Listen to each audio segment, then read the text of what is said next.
Banyak orang yang hancur hidupnya karena riba.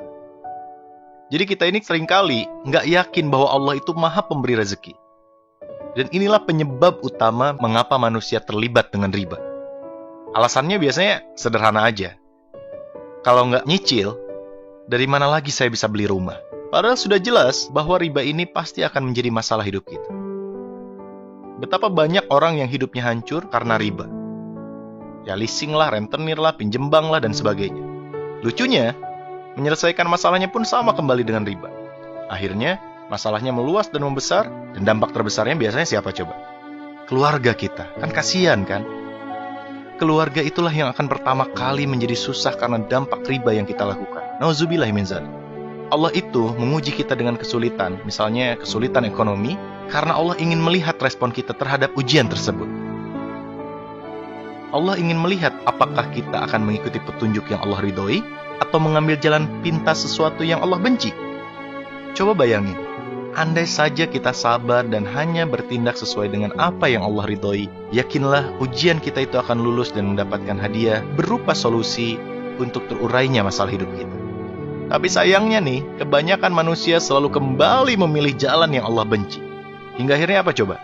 Hidupnya semakin susah di dunia, dan semua itu belum ada apa-apanya dibandingkan ancaman Allah kelak di akhirat. Padahal Allah pasti memberi solusi dan jalan keluar dari masalah hidup kita. Yakinlah itu janjinya. Sungguh sahabatku semuanya, Allah melaknat para pelaku riba beserta saksi-saksinya atau mereka yang memahami dan mengetahui transaksi riba. Hai orang-orang yang beriman, janganlah kamu memakan riba dengan berlipat ganda dan bertakwalah kepada Allah supaya kamu mendapatkan keberuntungan. Hai orang-orang yang beriman, bertakwalah kepada Allah dan tinggalkanlah sisa-sisa dari berbagai jenis riba. Jika kamu adalah orang-orang yang beriman, maka jika kamu mengerjakan riba, ketahuilah bahwa Allah dan Rasul-Nya akan memerangimu. Dan jika kamu bertobat, maka bagimu pokok hartamu. Kamu tidak menganiaya dan tidak pula dianiaya.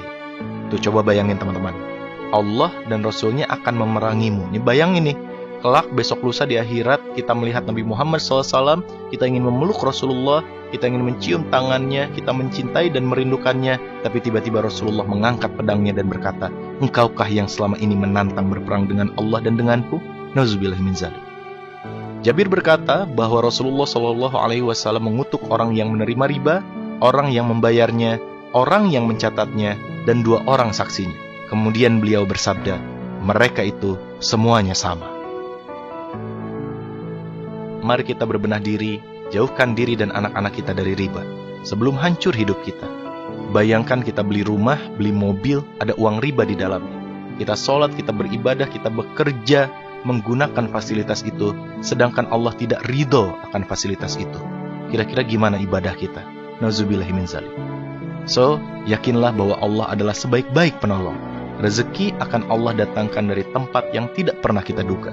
Maka kuatkan keimanan, luruskan niat, dan hiduplah hanya sesuai dengan apa yang Allah ridhoi. Wallahu a'lam bishawab.